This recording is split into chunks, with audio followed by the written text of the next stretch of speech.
What's up everybody and welcome back to my channel. It's time for a recap of what went down on last night's episode of Teen Mom 2. If you, like me, live outside of Canada and you want to watch it online for free, make sure to get yourself a VPN and switch it over to Canada and then head over to mtv.ca to watch the full episode. I've got an affiliate link to the one that I use in the description box down below so that you can check it out. Anyway, let's get into this recap. Kail is bringing Creed over to Chris's house for visitation, and she claims to have never been the type to keep her kids away from their dads. But listen, all the footage we watched on the show over the years has said that that is a lie, essentially. And Chris recently talked on his podcast about how he just finished up a court situation with Kail where he claimed that she was attempting to kind of, even further trim down his visitation with his children. So I would take what she's claiming with a grain of salt, also in addition to what it is that he's saying. They're both kind of liars in my opinion. Meanwhile, down south in Florida, Lewis is supposed to see Stella again because his mom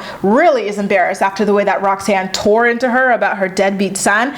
But the thing is that Stella really doesn't want to see him because listen, she barely knows this guy. The weird thing about it all is that Brianna actually wants to leave her alone with Lewis in the house while everybody's out. Roxanne, I assume, is working. Brittany says she doesn't want to stick around for that, and Brianna says that she's got some errands to run, which is very weird because Devon was never allowed alone with Nova for a really long time. He always had to come to that cramped apartment where literally all the women were always around hovering when he was spending time with Brianna. So Stella understandably is upset about having to be alone with this guy that she barely knows, and she's throwing a bit of a fit about it, and Brianna kept scolding her over it without ever taking a pause to kind of think about what it is that her daughter is going through at that moment, which I felt really sad about because she's usually quite understanding of her daughter. So it was very disappointing to see the way that she handled this situation in particular. Up north in Indiana, Shawn is working on his career as a SoundCloud producer, and Chloe's just in the room being a kid, and he scolds her and tells her to leave him alone. So she goes over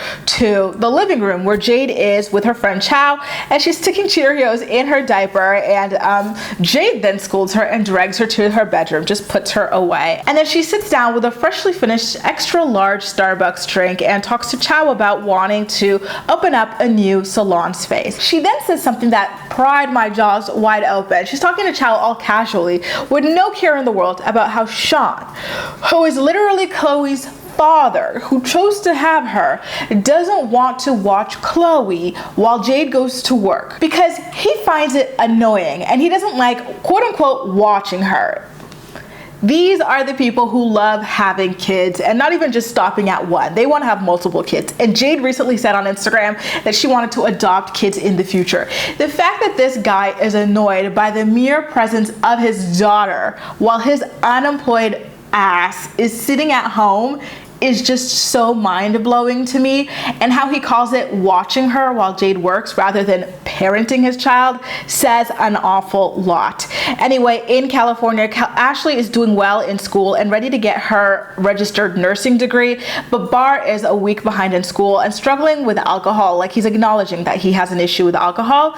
And so then we're in West Virginia, where I'm extremely over this lump storyline that Leah has revived again. They told her that it wasn't cancerous and that she just needed to remove the lump, so I don't understand how many times we can keep on talking about the same thing. Meanwhile, in Florida again, Brianna at least acknowledges this time that the reason that Stella is having a huge meltdown about seeing Lewis is because she does not know that man, and so he comes over looking lost as usual and is left alone with Stella, unfortunately. Meanwhile, on the other side of Brianna's segment, Devon picks Nova up from school, then drops her back off at Brianna's house, where Stella specifically asked to see him, which is a really honestly embarrassing for Lewis juxtaposition between the two. That your daughter is horrified at the mere thought of spending time with you, but she's specifically asking to see her sister's dad and wanting to be picked up by him, and he plays with her a little bit, and then she says bye to him not once but twice, with so much love in her voice. Lewis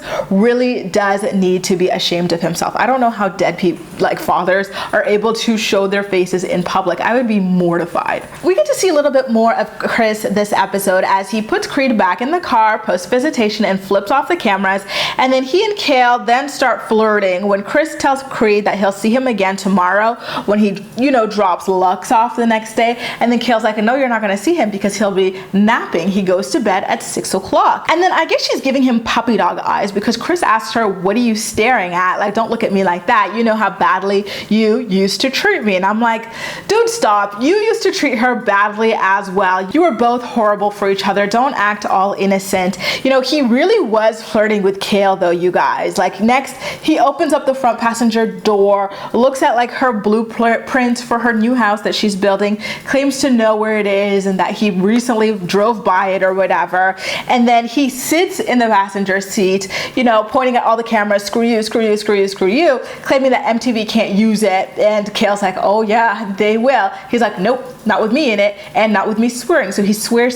She's like, they'll just bleep it out. You know, for someone who specifically got a reality TV star pregnant, not once, but twice, Chris sure is a little bit dumb to the reality TV game. Come on, dude. Come on. He really set himself up to get put on the show in 4K. I know he threw a little bit of a fit about it, but really, you can't even hire lawyers to fight your baby mama for more time with your kids. There's no way you're gonna go up against MTV, Chris. You should have just sat there and ate your food. Ashley hates math and doesn't understand why anyone needs to know it.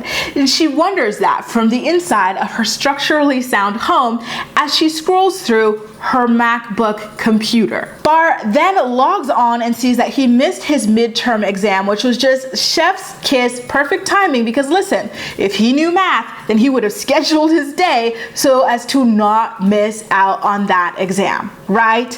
Now, you could just see how turned off Ashley is at the fact that her man is going back to being, you know, a little bit of a loser, right? But at the same time, I can't judge him too harshly because I actually missed my final university exam. It was one of my communications classes and I had to go to the doctor, get a doctor's note and write that exam because I was not gonna go out like that, you guys. We are then over in Florida where Brianna's boyfriend Javi comes to visit her at her home. He always looks so uncomfortable. He comes walking in like this Buzz Lightyear doll or something like that. It's so funny watching him try to like act natural or whatever, but it's just not translating well on camera. But listen, everybody's not into the whole camera thing. It's nice that he is at least appearing on the show for Brianna. So she tells him that she's thinking of getting a lawyer so that she can work out custody and child support with Lewis. And Javi talks about being on child support with his own baby mama. And at this point I'm like, so many like young people in their like mid-20s dealing with baby mama drama, baby daddy drama, custody issues and all this stuff when this is like the time where you should be enjoying your life. Like, I can't believe that people make decisions to put themselves in these sorts of situations so young. It makes me sad, not only for them, but also for the kids involved, like just growing up in broken homes like it's nothing. It's all too common at this point. So she tells Javi about how Stella has a much closer bond with Devon than she does with Lewis, and you know how she hides from Lewis, and so she wants to see if she can get him to just sign away his rights at this point, even though she's still a little bit apprehensive about, you know, whether it's better to have him coming in and out or just to cut him out completely at this point.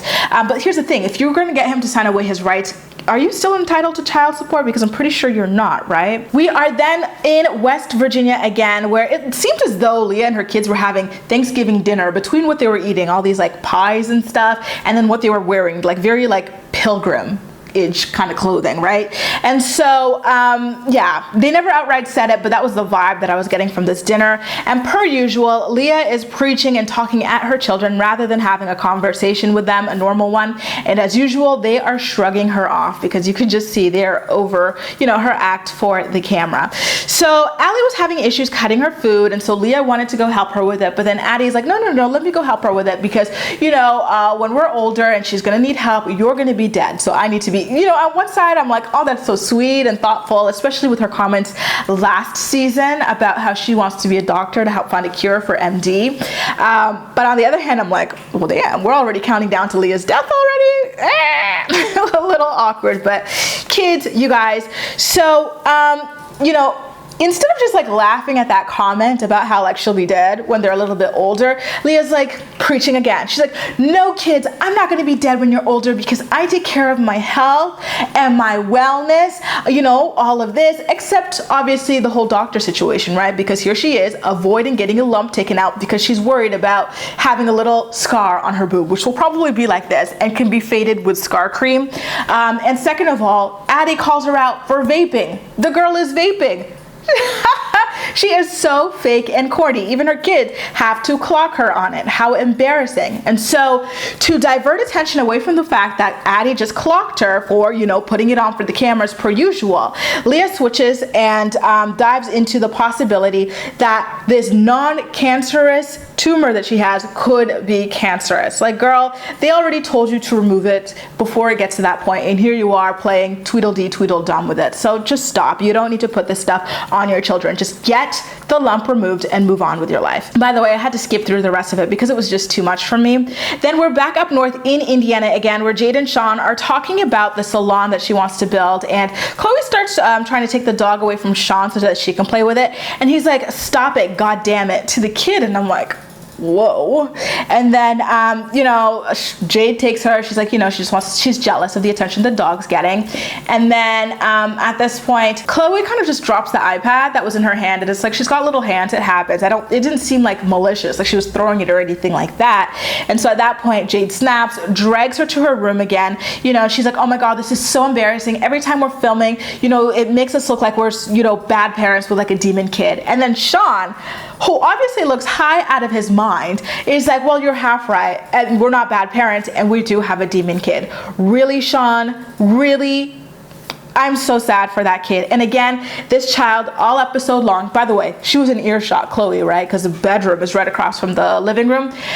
But here we are, yet again, a full episode where this child does not see the outside. She never goes anywhere. They never do anything with this poor child. You see Nova going to gymnastics and stuff, and like, you know, you hear about Lincoln doing football. Isaac's got the option to do stuff, but he's just not really passionate about the outdoor stuff, so he's doing other stuff with Kail.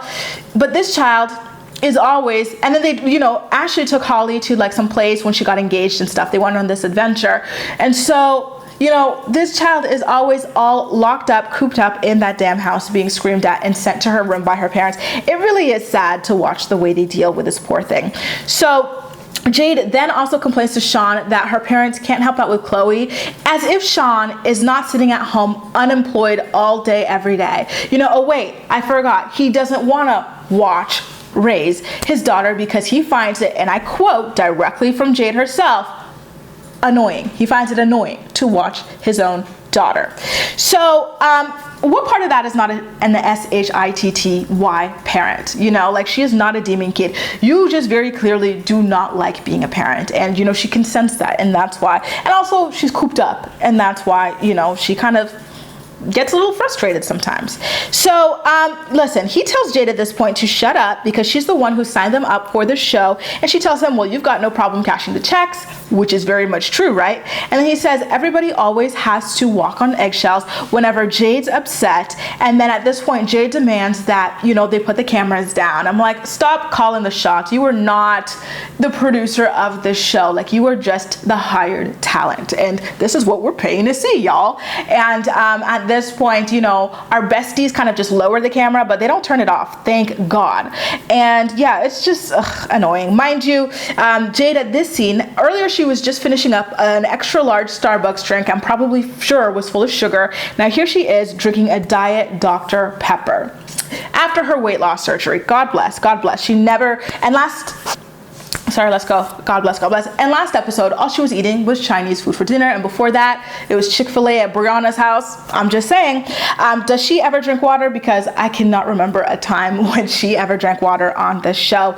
So now, down in Florida again, Brianna calls a lawyer to get a consultation about taking Lewis to court. And Brittany is cheering in the background. And then Leah's nanny over in West Virginia is still at the house pretending to be a random, you know, older friend that she's got. And Leah asks her to watch the kids while she goes to the doctors. And it's like, listen, Leah, I'm pretty sure this woman already agreed to watch the kids when she signed that contract to be your nanny. And so in the very last little bit of the episode, Leah is just kind of talking at her nanny about like the whole health situation, the whole uncancerous tumor in her breast, and I fast forward through it. Thank God next week's episode is going to be the final one of the season, because this season was a tough one to get through. Anyway, you guys, that does it. A recap of what went down on last night's episode of Teen Mom 2. Again, if you're interested in watching it in its entirety, make sure to get yourself a VPN to watch it on mtv.ca.